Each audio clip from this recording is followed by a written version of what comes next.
Sosok Syahkira, siswa SD di Muara Enim punya tinggi badan 174 cm, usia 10 tahun. Mengenal sosok Syahkira, siswa SD usia 10 tahun di Muara Enim, Sumatera Selatan, yang viral karena punya tinggi badan 174 cm. Ia bernama lengkap Syahkira Yori Armando.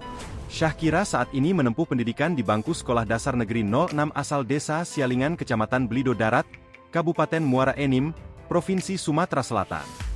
Sosok Syahkira mulai disorot saat ia ditunjuk menjadi komandan regu baris berbaris di antara anak-anak sekolah dasar dengan tinggi di bawah rata-rata.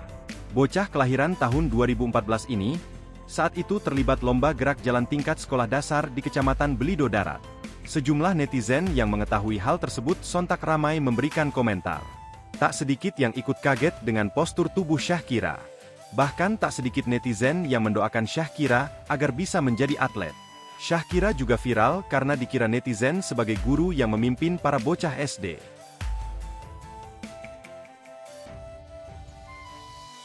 Download Tribun X sekarang, menghadirkan lokal menjadi Indonesia.